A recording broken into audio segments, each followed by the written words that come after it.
Alkisah, ada seorang raja yang sangat gemar berburu ke hutan. Suatu hari, raja itu mengajak pengawal setianya untuk berburu seekor rusa di hutan. Tentu saja, pengawal setia membawa busur panah dan beberapa anak panah untuk sang raja. Sesampai di hutan, sang raja mengarahkan anak panah itu tepat ke seekor rusa. Namun, anak panah sang raja meleset. Sang raja kesal. Namun pengawal setianya justru mengucapkan, "Alhamdulillah Tuan Raja."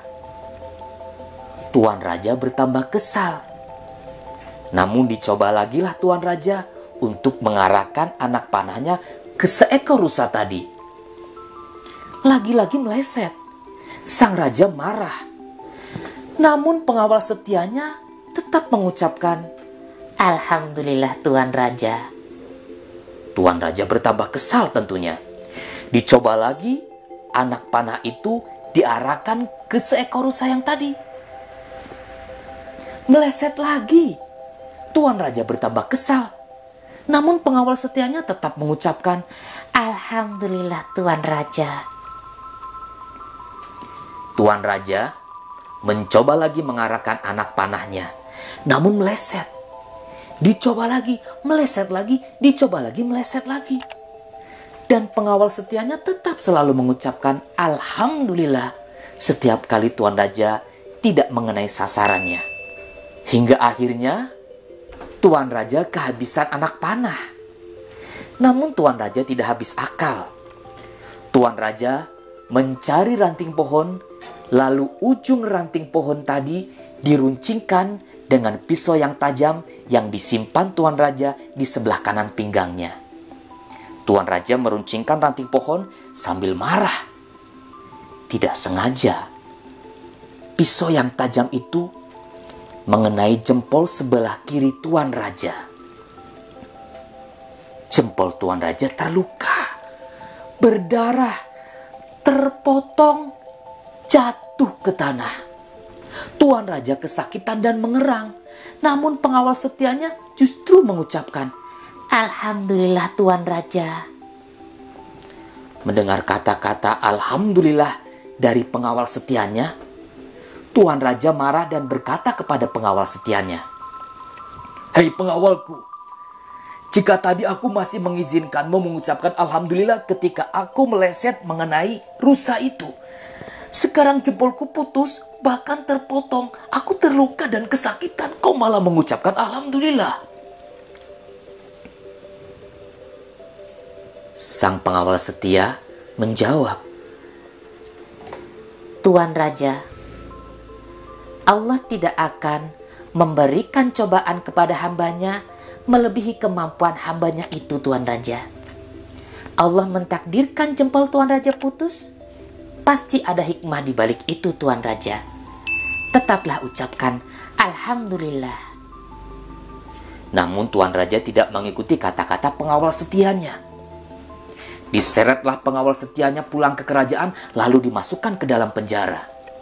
Ketika dimasukkan ke dalam penjara, sang pengawal setia masih mengucapkan, "Alhamdulillah Tuan Raja, saya dimasukkan ke dalam penjara." Hari berganti, minggu berlalu, bulan pun terlewati.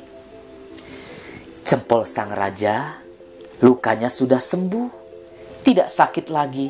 Namun jempol Tuan Raja tidak bisa tumbuh lagi, dan jempol yang terputus tidak bisa menyambung lagi. Karena Tuan Raja hobi berburu ke hutan, hari itu Tuan Raja pergi ke hutan. Ditemani beberapa prajurit, namun tanpa satu orang, yaitu pengawal setianya. Sesampai di hutan, sang raja melihat di sekitarnya banyak semak-semak yang bergerak. Tuan Raja mengira di balik semak-semak itu adalah rusa. Namun sayangnya di balik semak-semak itu bukanlah rusa.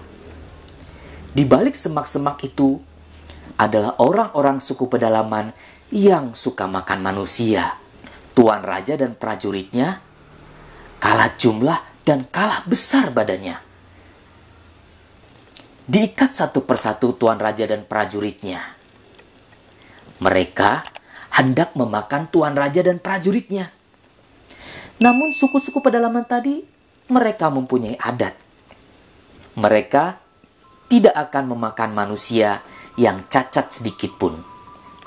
Diperiksalah satu persatu, dari prajurit yang paling besar hingga prajurit yang paling kecil, semuanya dimakan oleh suku pedalaman tadi.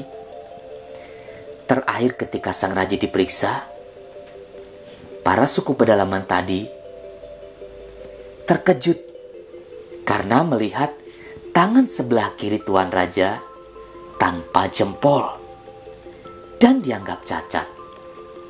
Karena Tuan Raja dianggap cacat, akhirnya Tuan Raja dilepaskan oleh suku-suku pedalaman tadi. Tuan Raja selamat karena tidak memiliki jempol. Dan sejak saat itu, untuk pertama kalinya, Tuan Raja mengucapkan Alhamdulillah.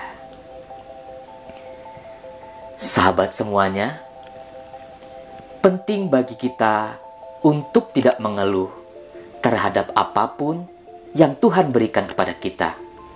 Entah itu nikmat, ujian, atau bahkan cobaan. Pasti ada hikmah di balik itu. Bisa jadi ujian yang berat, musibah yang berat, cobaan yang berat justru bisa membuat kita menjadi lebih baik lagi.